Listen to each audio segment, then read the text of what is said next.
السلام عليكم ورحمة الله وبركاته يا حبايبي، وحشتوني اخواتي وحبايبي كلكم. تعالوا كده معانا فيديو جديد النهارده. اول حاجه نسمي الله، اللهم صل وسلم وبارك عليك حبيبي يا رسول الله. تعالوا كده معانا النهارده بقى اكله خفيفه كده، خدتكم معايا كده. طبعا احنا في الحر، في عز الحر ده مش بنحب وقفه المطبخ خالص.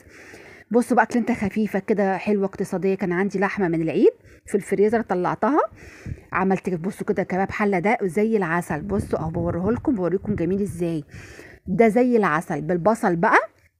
هتشوف انا بعمله ازاي، عملته ازاي. عملت نص اللحمه منها بالبصل، في بيحبها عندي بالبصل كده، وفي بيحبها شوربه باللحمه، وشويه رز وشويه بطاطس بقى محمرين بقى زي المطاعم كده، جمال بقى جمال.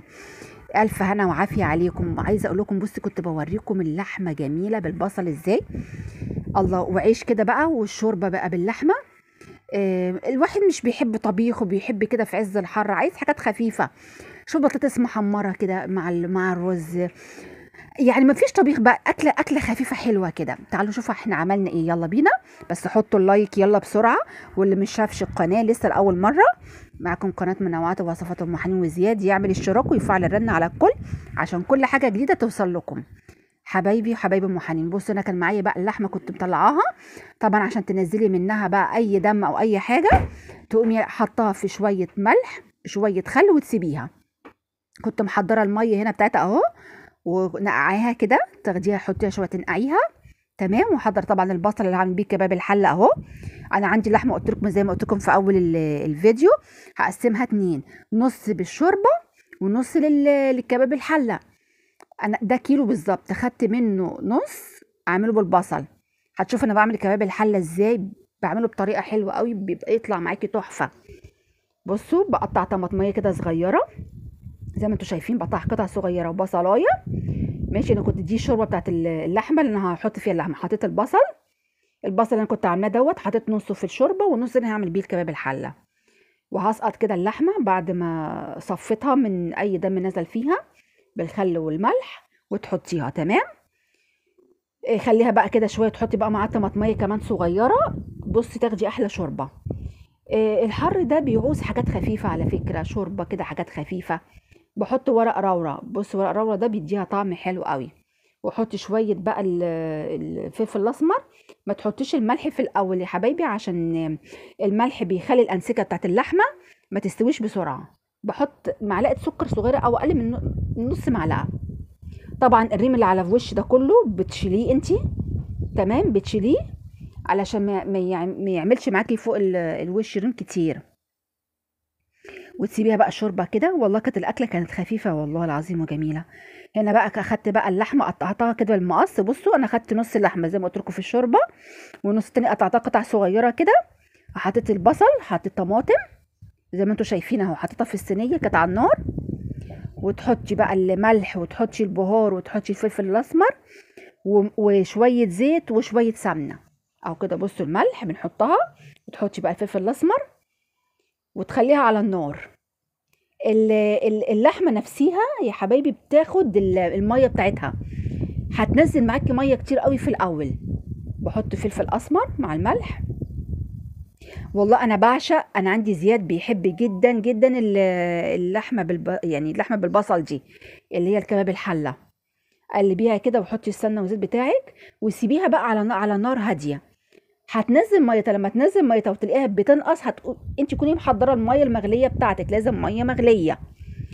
وكل ما اللحمه بالبصل يعني هتعمل معاكي. بصي انا كنت بوريكم اهي، حطيت شويه زيت. بصوا الميه بتاعتها نازله زي العسل، جميله. الله على احلى طاجن لحمه بالبصل.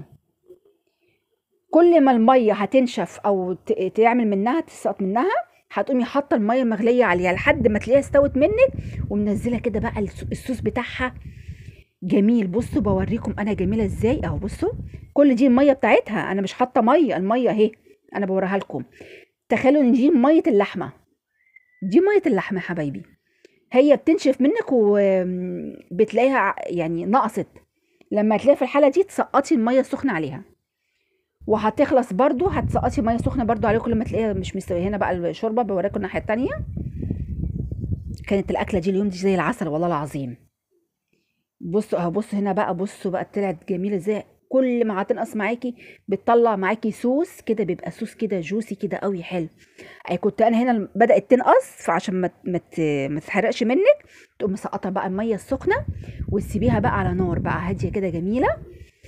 هي تحطوا اللايك، بقول لكم حطوا اللايك، هتستوي معاكي. كل ما تستوي معاكي، بصوا انا كنت بوريها لكم، انا هنا كانت قاعده بالظبط ساعه الا ربع او ساعه بوريها لكم. طبعا انا حطيت مرتين ميه سخنه او ثلاثه مع شويه بطاطس محمرين كنت محمراهم. وعملت هنا كنت الرز الابيض، طبعا ما وريتلكم بس انتوا عارفين طبعا الرز الابيض ازاي.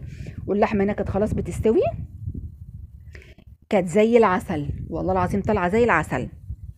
حطوا الاشتراك في القناه اللي مش مشترك في قناتي بسرعه بسرعه، وحطوا كلمه كل عليها علشان يوصلكوا كل فيديوهاتي. ده بصوا شويه رز بقى جمال كده مفلفلين، عايزه اقول لكم ايه، زي العسل. والبطاطس المحمره دي انا حاطه عليها خل وملح، تطلع معاكي حلوه كده، عامله زي المطاعم على فكره والله يا حبايبي بالظبط. حطوا اللايك، اوعوا تنسوا اللايك. عايزه تخليها حلوه البطاطس المحمره، تنقلها لمده ساعه في خل وملح. الله الله الله الله على الجمال يا ام حنين، ايه الجمال ده؟ ايه الكباب الحله باللحمه العسل ده؟ انا زياد بيحبها، ولما بيكون في لحمه بيطلبها مني بصراحه. بصوا تعالى بقى نحط بقى على السفره بقى، هنا كنا حاطينها. بصوا بقى اللحمه بقى كده صبت حطيتها في الطبق، كانت زي العسل جميله. بصوا الصوص بتاعها عامل ازاي، مع رغيف كده عيش. بصوا حلاوتها برغيف العيش كده، انا كنت حاطه عيش جنب الرز. الله، وانتي بقى بتغمسي بقى، بيقولوا عليها ايه، ودن القطه زي الملوخيه. يا سلام، شويه بطاطس محمرين والعيش والرز الابيض، ولا الشوربه كده بقى جميله. اللي حابب ياخد بقى بالشوربه باللحمه مع الرز ياخد، اللي حابب ياكل بالعيش كده كباب الحله بيغمس كباب الحله تطلع تحفه جميل بياخد برضه. ايه رايكم في اكلتنا النهارده؟ بسيطه خفيفه اقتصاديه. طلعي من لو عندك لحمه في الفريزر من العيد الكبير طلعيه. انا بصراحه كان عندي كام كيس كده، طلعتهم، طلعت منهم كيس وعملتهم كده خفيف احسن من الطبيخ. الحر ده مش عايز وقفه يا حبايبي، عايز ان انت تعملي كده اكلات خفيفه.